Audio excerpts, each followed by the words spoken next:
Morning students. अभी तक हम लोग पार्ट 5 के अंतर्गत समास पढ़ रहे थे, जिसमें हम लोगों ने समास के 6 भेद अव्ययी भाव समास, तत्पुरुष समास, द्वंद्व समास, कर्मधारय समास, द्विगु समास और बहुव्रीहि समास की जानकारी प्राप्त की। आज हम लोग समास से संबंधित कुछ ध्यान देने योग्य जो बातें हैं उसको जानेंगे। देखिए, कभी कभी होता क्या है, सबसे पहली चीज कि कुछ ऐसे समास भी हैं जो देखने में एक से अधिक समास की श्रेणी में आते हैं। जैसे अगर हम बात करते हैं, अंतर आपको जो समझना है किस किन समास में समझना होता है।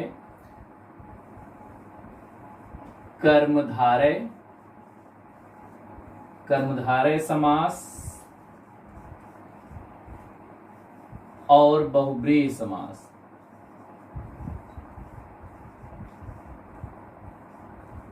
बहुव्रीहि समास। उसी तरह से नंबर 2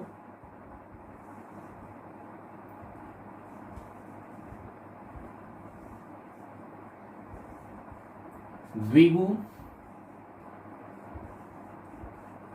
समास और बहुव्रीहि समास।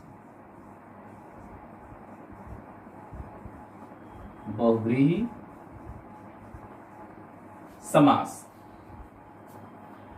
अब कर्मधारय समास और बहुव्रीहि समास, द्विगु समास और बहुव्रीहि समास, यहां पर क्या देखना है कि कुछ ऐसे समास होते हैं जो देखने में लगता है कि वह कर्मधारय है लेकिन वह बहुव्रीहि होता है। अब उसको आप लोग कैसे जानेंगे? या तो उसका समास विग्रह कीजिए। समास विग्रह अगर दिया हुआ है ऑप्शन में तब तो आप उसको कर बता लेंगे। अगर समास विग्रह नहीं दिया है तो हो सकता है उसको बताने में दिक्कत हो। कर्मधारय समास में सबसे पहले कर्मधारय समास को जानिए।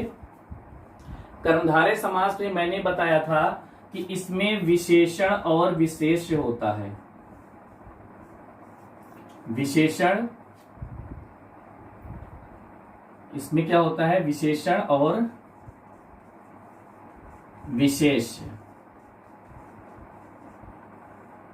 ठीक, विशेषण और विशेष होता है कर्मधारय समास में।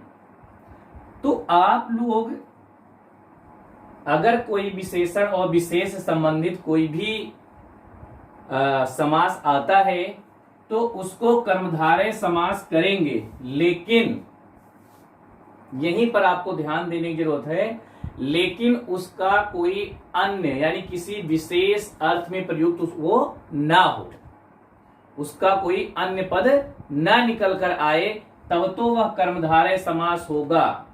यदि उसका कोई अन्य अर्थ आता है, किसी वह जो नाम लिखा है या वह जो समास है किसी विशेष व्यक्ति के लिए अगर प्रयोग हुआ है तो वह बहुव्रीहि समास होगा। जैसे हम बात करते हैं पीतांबर की।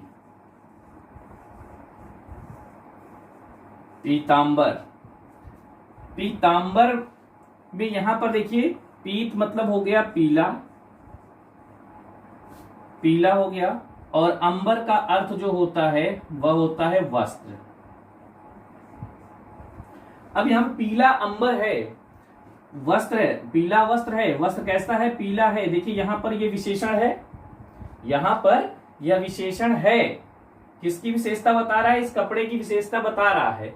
लेकिन यह जो पीतांबर शब्द प्रयुक्त हुआ है वह किसके लिए हुआ है? श्री कृष्ण के लिए।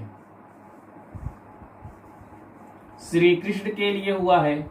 यह विशेष नाम है जो श्री कृष्ण को, क्योंकि वो हमेशा सदैव पीले वस्त्र ही पहनते थे, इसीलिए श्री कृष्ण को पीतांबर भी कहा जाता था। तो जहां पर इस तरह से कोई भी समास आए तो वहां पर आप कर्मधारय समास न कह के यहां पर बहुव्रीहि समास कहेंगे। क्या कहेंगे? बहुव्रीहि समास। बहुव्रीहि समास कब होगा?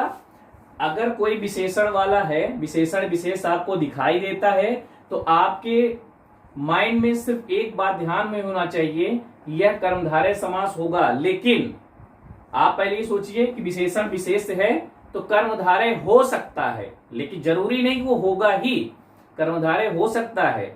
अब आप अपने दिमाग में, अपने माइंड में सिर्फ एक विचार कीजिएगा कि यह जो समास लिखा है या जो समस्त पद लिखा है, क्या इसका अर्थ किसी विशेष व्यक्ति के लिए हुआ है? क्या इसका प्रयोग किसी विशेष व्यक्ति के लिए, व्यक्ति का मतलब किसी भगवान के लिए या कोई विशिष्ट प्राणी हो उसके लिए हुआ है?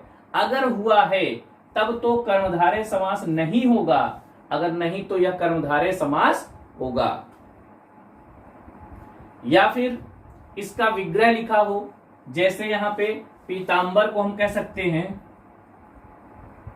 दो तरह से इसका विग्रह होता है। एक होता है पीले वस्त्र, पीला अंबर, पीत है जो अंबर, पीत है जो अंबर, और दूसरा है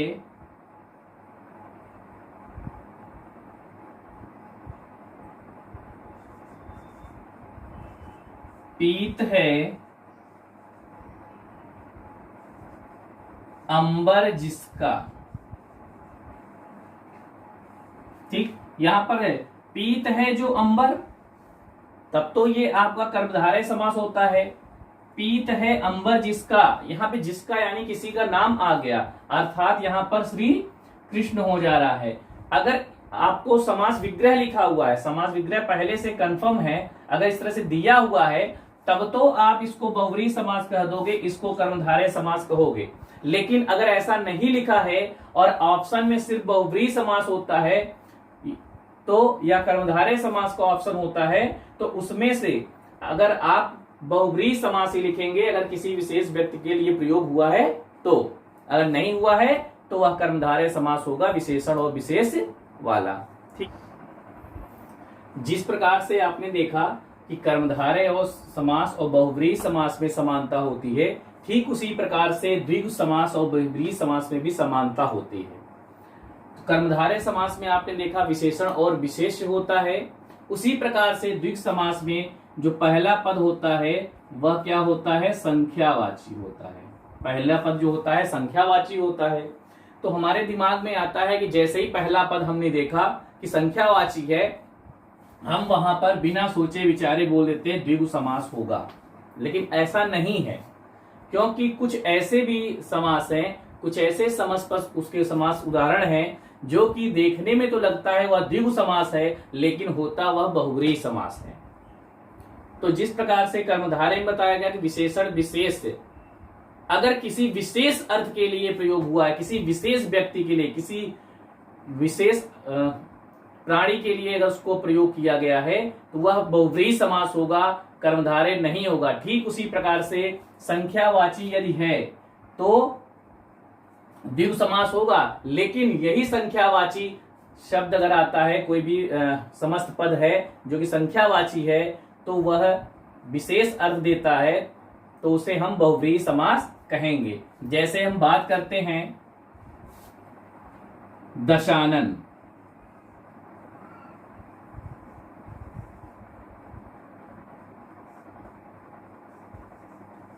दशानन, तो यहां पर देखिए संख्या आ रहा है 10, आनंद का मतलब हो गया मुख।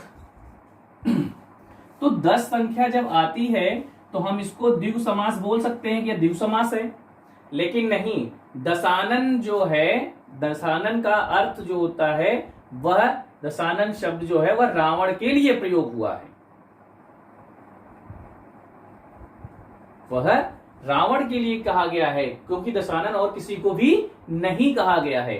तो संख्यावाची जरूर है, लेकिन अगर कोई संख्यावाची विशेष अर्थ देता, कोई विशेष अर्थ या विशेष व्यक्ति के लिए प्रयुक्त हुआ हो, तो वहां पर क्या होगा? बहुव्रीहि समास होगा। वहां पर क्या होगा? बहुव्रीहि समास होगा। तो आप लोग हमेशा ध्यान देंगे कि संख्यावाची होने पर द्विगु समास होगा, लेकिन किसी विशेष अर्थ में उसका प्रयोग ना हुआ हो। अगर संख्यावाची विशेष अर्थ में प्रयोग हुआ है तो वहां पर क्या कहेंगे, बहुब्रीहि समास कहो, उसमें बहुब्रीहि समास होगा। लेकिन अगर कोई विशेष अर्थ के लिए प्रयोग नहीं हुआ है, पहला पद संख्यावाची है, तो वहां द्विगु समास होगा। तो यह तो कर्मधारय समास बहुब्रीहि समास में अंतर, द्विगु समास और बहुब्रीहि समास में अंतर मैंने आपको बताया। अब हम बताने जा रहे हैं संधि और समास में अंतर, क्योंकि इसके पहले आपने संधि पढ़ी थी और अभी आप लोग समास पढ़ रहे हो, तो संधि और समास में क्या अंतर होता है, चलिए हम लोग इसको देखते हैं। आइए अब हम लोग देखते हैं कि संधि और समास में क्या अंतर होता है। संधि और समास में अंतर, पहला है कि संधि जो होता है वर्णों के मेल को संधि कहते हैं। यानी संधि जो होती है वह वर्णों के बीच होता है। वर्ण यानी एक अक्षर जो होता है, संधि किसमें होती है, वर्णों के बीच में संधि होती है। जबकि पदों के मेल को समास कहते हैं। समास में क्या होता है, पद होता है, जिसे आप लोग शब्द के नाम से जानते हैं, लेकिन वह शब्द नहीं है, पद है, क्योंकि हमेशा यह वाक्य में प्रयोग होता है। तो वाक्य में प्रयोग होने वाले शब्द को हम क्या कहते हैं, पद कहते हैं। तो समास क्या है, पदों का मेल है, पदों का संक्षिप्त रूप होता है।